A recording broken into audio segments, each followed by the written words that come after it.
Hello दोस्तों, स्वागत है आप लोगों का इस चैनल में। हम अभी इम्पॉर्टेंट क्वेश्चन पढ़ रहे हैं जो सभी एग्ज़ामों के लिए इम्पॉर्टेंट है।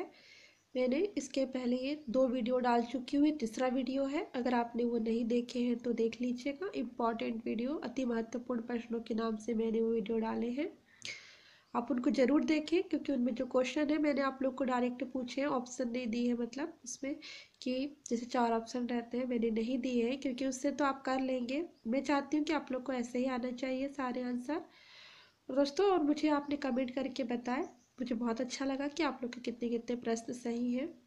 आप लोग कोशिश कर रहे हैं, बहुत अच्छी बात है। क्योंकि दोस्तों अगर आप अभी अभी तैयारी स्टार्ट कर रहे हैं तो अगर आपके 8 से 9 क्वेश्चन भी सही होते हैं तो ठीक है। अगर अदरवाइज जो बहुत पहले से तैयारी कर रहे हैं उनके तो ज़्यादा सही होने चाहिए, क्योंकि मैंने इतने कठिन क्वेश्चनों का समावेश अभी नहीं किया है। सिंपल सिंपल ही क्वेश्चन है जो हम पहले पढ़ चुके हैं और एग्ज़ामों में पूछे गए हैं और आगे भी पूछे जा सकते हैं।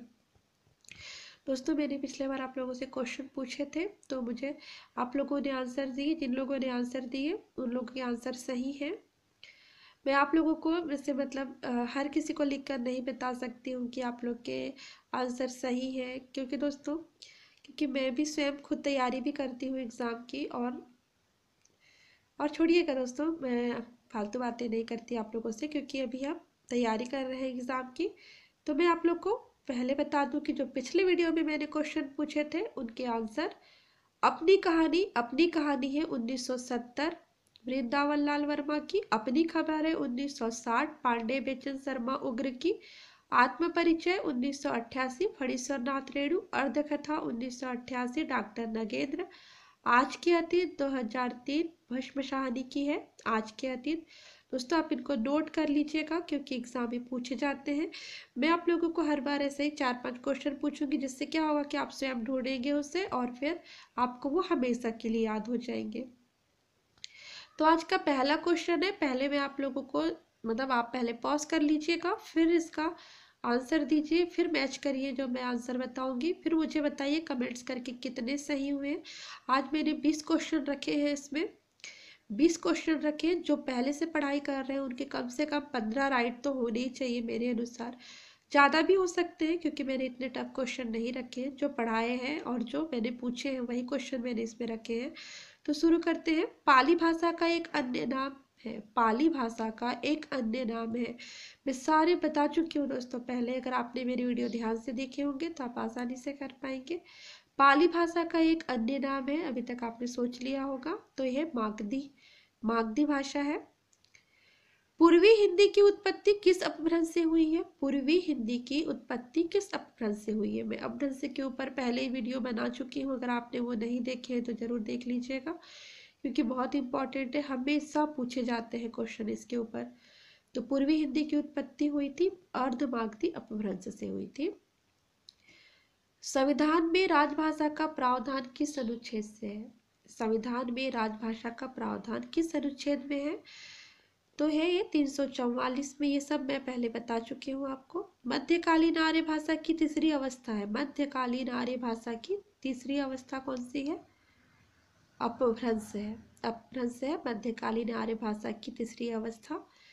8वीं अनुसूची में भाषाओं की संख्या कितनी है? 8वीं अनुसूची के ऊपर मैंने स्पेशल वीडियो बनाया है और उनके कौन कौन सी अनुसूची में, मतलब जैसे 8वीं अनुसूची में जो 22 भाषाएं हैं और उसमें कौन कौन सी भाषाओं को कब लिया गया, ये भी मैंने उसमें डाले हुए हैं, तो आप उनको जरूर देख लीजिएगा दोस्तों क्योंकि बहुत इंपॉर्टेंट है। ये क्वेश्चन अधिकतर पूछे जाते हैं। जैसे आपको 4 भाषाएं दे दी, इनमें से 8वीं अनुसूची में कौन सा शामिल नहीं है या फिर कौन सा है, तो आप उन 22 भाषाओं को देख लीजिए। मैंने बहुत पहले डाले हैं वीडियो उसमें।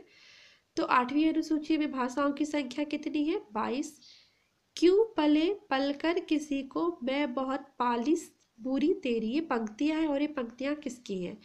क्यों पले पल कर किसी को मैं है बहुत पालिश बुरी तेरी, तो ये पंक्तियां किसकी हैं?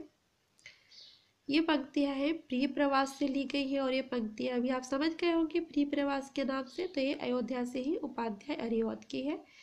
चेतनता एक विलसती आनंद अखंड घना था। चेतनता एक विलसती आनंद अखंड घना था, ये कामायनी से है और ये जयशंकर प्रसाद की है। आधुनिक कहानी मनोवैज्ञानिक विश्लेषण और जीवन के यथार्थ चित्रण को अपना ध्येय समझती है। ये जो कथन है ये किसका है? आधुनिक कहानी मनोवैज्ञानिक विश्लेषण और जीवन के यथार्थ चित्रण को अपना ध्येय समझती है। तो ये कथन है प्रेमचंद जी का। माधुरी का प्रकाशन वर्ष और संपादक का नाम, माधुरी का प्रकाशन वर्ष, उसके संपादक का नाम। तो ये जो माधुरी पत्रिका थी, इनके संपादक कौन थे? प्रेमचंद जी। और ये लखनऊ से प्रकाशित होती थी। 1922 इसका प्रकाशन वर्ष है। 10वां क्वेश्चन है, स्थापना। नई कविता में छायावाद का प्रभाव एकदम नहीं है। नई कविता में छायावाद का प्रभाव एकदम नहीं है। तर्क। नई कविता पूर्णतः पश्चिमी प्रभाव से जन्मी है। नई कविता पूर्णतः पश्चिमी प्रभाव से जन्मी है। दोस्तों जो इसका ए है कथन वो गलत है, क्योंकि नई कविता में छायावाद का प्रभाव है, इसमें एकदम नहीं है दिया हुआ है, तो ये गलत हो जाएगा। नई कविता पूर्णतः पश्चिमी प्रभाव में जन्मी है, तो ये सही है। तो इसका क्या हो जाएगा? ए गलत, आर सही हो जाएगा। नाद सौंदर्य से कविता की आयु बढ़ती है। नाद सौंदर्य से कविता की आयु बढ़ती है, बहुत बार पूछा गया है। और यह कथन किसका है ये आप मुझे कमेंट करके ज़रूर बताएं, क्योंकि मैंने आप लोग को स्पेशली कई बार बताया हुआ है। ये नाद सौंदर्य से कविता की आयु बढ़ती है। और तर्क है, नाद का संबंध छंद से होता है, इसलिए जो लोग छंद की परवाह करते हैं उनकी कविता की आयु अधिक हो जाती है। और मैं आप लोगों ने अगर प्रीवियस पेपर देखे होंगे तो ये बहुत बार पूछा गया है, बहुत बार पूछा गया है। तो इसमें क्या है? स्थापना। नाद सौंदर्य से कविता की आयु बढ़ती है, तो ये भी सही है। और इसका जो तर्क है यार ये भी सही है। तो इसमें क्या हो जाएगा? ए और आर दोनों सही हो जाएंगे। अभिव्यंजनावाद के प्रवर्तक का नाम। अभिव्यंजनावाद के प्रवर्तक का नाम क्या है? अभिव्यंजनावाद के प्रवर्तक है बेनेदेत्तो क्रोचे। और ये कहाँ के थे? इतालवी दार्शनिक है यह। और इनका जन्म कब हुआ था? 1866 और मृत्यु 1952 में हुई थी। और यह पत्रिकाएं दी हुई है 13 नंबर के क्वेश्चन में। सरस्वती, कवि वचन सुधा, हंस और धर्मयुग। दोस्तों आप इसको आसानी से कर सकते हैं एग्जाम में। जैसे आप पहले सोचिएगा कि कवि वचन सुधा, कवि वचन सुधा भारतेंदु युग में है, सरस्वती द्विवेदी युग में, और हंस धर्मयुग ये भी प्रेमचंद के युग के हैं। हंस प्रेमचंद और धर्मयुग के तो आप जानते हैं धर्मवीर भारती जी हैं इनके।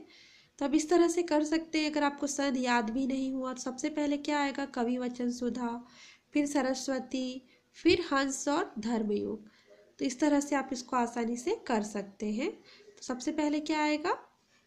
कवि वचन सुधा, सरस्वती, हंस और धर्मयुग।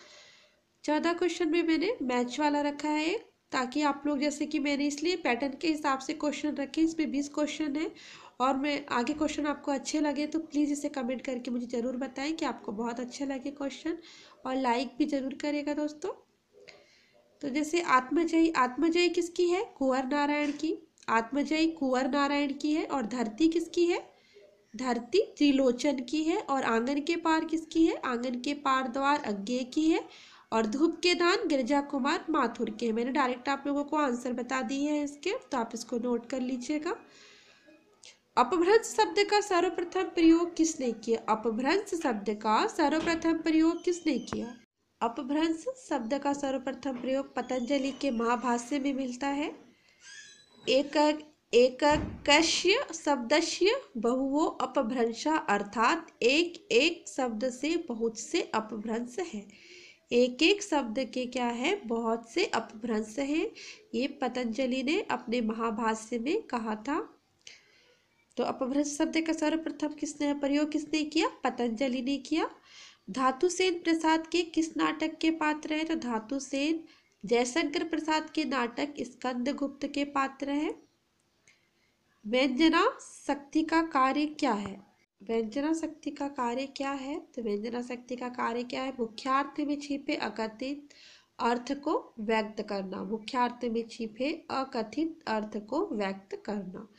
दोस्तों मैंने इसमें एक पंक्तियाँ भी इसमें रखी है मैंने, ताकि आप लोग, जैसे अलंकार वगैरह है, यह भी है। और ये सभी एग्जाम में पूछे जाते हैं, KVS, NVS, वर्ग 1।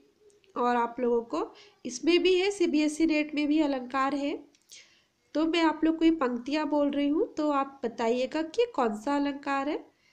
खग कुल कुल कुल सा बोल रहा है, ये कौन सा अलंकार है दोस्तों। आप इसको आसानी से कर सकते हैं, जैसे खग कुल कुल, जिसमें क्या होती है, शब्द और वर्ण में अंतर होता है। इसमें जैसे कुल कुल कुल, ये 3 बार हुआ है, 3 बार शब्द, ये जो शब्द है 3 बार आए हैं, तो कौन सा हो जाएगा, यमक अलंकार। अनाड़ी, अनाड़ी का तत्सम रूप क्या होगा, अनाड़ी का तत्सम रूप क्या होगा, ये आपको केवीएस और एनवीएस में पूछे जाते हैं। वर्ग 1 जो भी हिंदी के टीजीटी पीजीटी के जो एग्ज़ाम होंगे उनके लिए बहुत महत्वपूर्ण है, और सभी एग्ज़ामों के लिए। अनाड़ी का तत्सम रूप क्या होगा, तत्सम आप समझते हैं सीधे संस्कृत से आए हुए शब्द, तो इसका तत्सम रूप होगा अनार्य। गेहूं का तत्सम रूप क्या होगा, गेहूं का तत्सम रूप होगा गोधूम, गोधूम होगा। दोस्तों आज के मैं क्वेश्चन आप लोगों को पत्र पत्रिकाओं के ऊपर पूछूंगी। पिछले बार मैंने आप लोग को आत्मकथाएं पूछी थी पूरी, और इस बार मैं पत्र पत्रिकाओं के ऊपर कुछ क्वेश्चन पूछूंगी। इंदु पत्रिका के संपादक का नाम बताना है आपको, और ये कौन से सन में इसका संपादन हुआ ये बताना है, प्रकाशन मतलब किस वर्ष में हुआ। हंस के बताना है आपको, और सरस्वती पत्रिका के पहले संपादक बताना है मुझे आपको।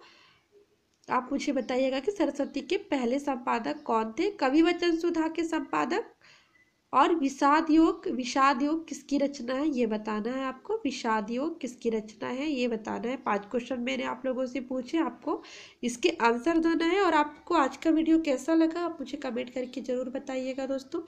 और जो अलंकार के ऊपर है वीडियो मैं बहुत जल्द बनाऊँगी। अलंकार के मैं आप लोग को इतने सारे आप लोग को उदाहरण बता दूंगी कि आप लोग को किसी भी एग्ज़ाम में कोई प्रॉब्लम नहीं होगी, और हम उसको बहुत अच्छे से करेंगे, क्योंकि अलंकार बहुत इंपॉर्टेंट है। क्वेश्चन हर एग्ज़ाम में पूछे जाते हैं इसके ऊपर। थैंक यू दोस्तों इस वीडियो को देखने के लिए।